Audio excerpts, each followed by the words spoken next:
Notre dossier consacré aux chrétiens d'Orient. Et c'est un séjour historique, Christophe Dard, vous êtes toujours avec moi pour en parler. Un séjour très attendu dont on souhaitait vous parler, celui du pape François, 84 ans, une visite de 4 jours en Irak qui commence ce vendredi sur les terres d'Abraham.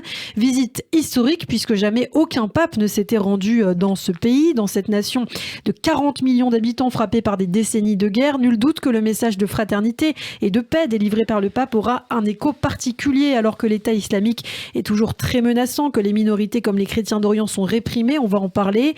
L'Irak vit toujours dans le chaos et on va revenir sur tout cela et surtout sur ce voyage du pape François en Irak avec vous, Christophe Dard.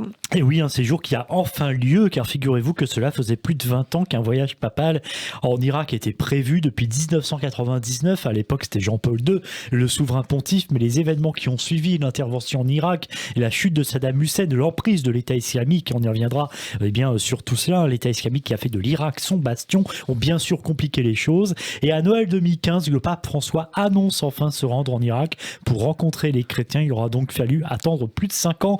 C'est dire si ce déplacement d'un pape en Irak est historique. Mais l'Irak étant un pays incertain, on y reviendra. Ce qu'il faut dire, c'est que ce voyage est avant tout très encadré avec un dispositif sécuritaire assez impressionnant. Des commissions provinciales ont été chargées de sécuriser le circuit du pape, soit 1650 km au total.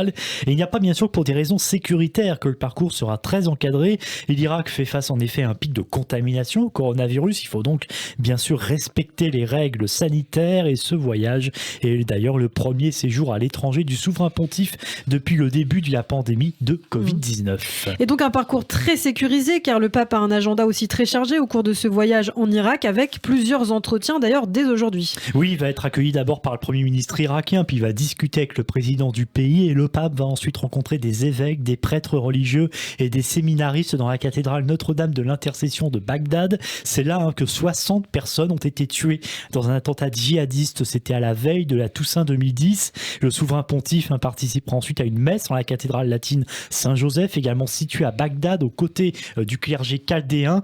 Pour rappel, le rite chaldéen, c'est une des églises catholiques orientales de tradition syriaque. Son primat Louis-Raphaël Sacco rencontrera d'ailleurs le pape François. Et le pape François est donc aujourd'hui aux côtés des chrétiens d'Irak, mais il tend aussi la main à l'islam chiite. C'est important d'en parler. Une rencontre justement très intéressante prévue demain à Najdaf, ville située à 150 km au sud de Bagdad. Mais alors, qui le pape rencontrera-t-il ? Il va rencontrer le grand ayatollah Ali al-Sistani. C'est une autorité très écoutée en Irak et qui se bat d'ailleurs depuis plusieurs années contre l'État islamique.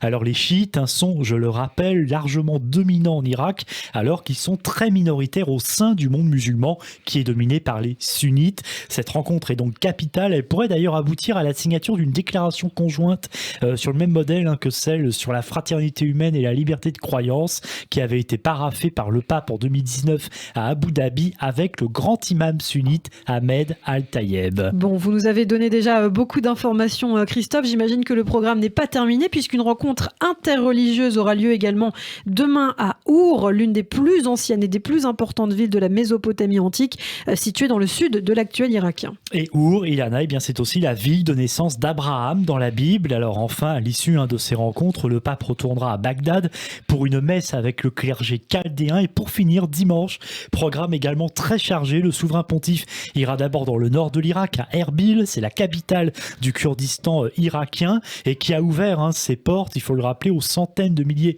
de chrétiens, de yézidis et de musulmans qui ont fui l'État islamique. Et on va justement parler dans un instant des chrétiens. Enfin, le pape présidera une messe en plein air dans un stade, Christophe. Oui, alors on ne sait pas vraiment avec quelle jauge, parce que ça paraît évidemment un petit peu compliqué. Et puis le pape François ira aussi dans la plaine de Ninive. Là, c'est le berceau des chrétiens d'Irak. Il va se rendre dans une église à Mossoul et à Karakoche pour rencontrer des communautés chrétiennes. Alors, on parle des communautés chrétiennes. Justement, il faut le rappeler, aujourd'hui, ce n'est pas évident pour les chrétiens de vivre dans ces pays musulmans. Et l'Irak, tout particulièrement, c'est le règne de la terreur, notamment contre les chrétiens et la minorité yézidi. Et les chrétiens, il faut le rappeler, ils sont environ 2/3 en Irak, des catholiques chaldéens. On parlait tout à l'heure du rite chaldéen et syriaque, et 1/3 des orthodoxes.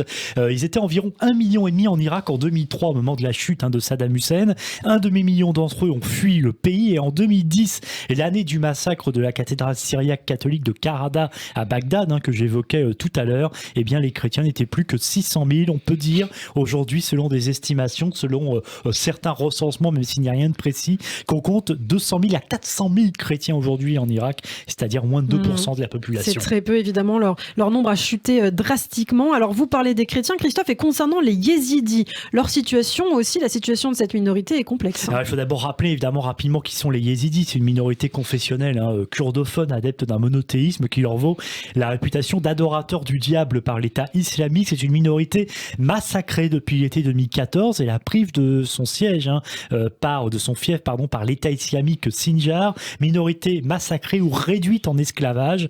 Littéralement, les jeunes filles, par exemple, sont violées et vendues. L'ONU et plusieurs pays, dont les États-Unis, ont même utilisé le terme de génocide pour qualifier ces atrocités. Sur les 600 000 yézidis recensés en Irak, 5 000 à 10 000 auraient été tués. Fin 2017, l'État islamique est enfin vaincu en Irak, mais en fait, l'organisation terroriste aujourd'hui, en tout cas pour les chrétiens d'Orient, est toujours aussi menaçante. Et sur l'année 2020, un chiffre, 1400 attentats revendiqués en Irak par l'État islamique. C'est énorme, ça montre bien que l'État islamique, évidemment, n'a pas disparu. Et au début de l'année, d'ailleurs, la ministre française des Armées, Florence Parly, le reconnaissait. La France considère que Daesh est toujours présent. On peut même parler d'une forme de résurgence. Par ailleurs, il y a toujours ces milices pro-iraniennes qui attaquent à plusieurs reprises les Américains et les Occidentaux dans le pays, notamment l'ambassade de Bagdad américaine à Bagdad qui a été visée par des roquettes récemment. Et mercredi, d'ailleurs, 10 roquettes ont touché une base abritant des soldats américains. Un sous-traitant civil américain est mort. Merci Christophe Dard pour toutes ces explications, pour toutes ces précisions. Pour les chrétiens et les yézidis, la peur domine toujours donc en Irak, mais aussi dans le reste du monde musulman. Ils sont dans la plus grande incertitude sur leur avenir. Beaucoup de yézidis en Irak sont dans des camps de réfugiés aux conditions de vie précaires.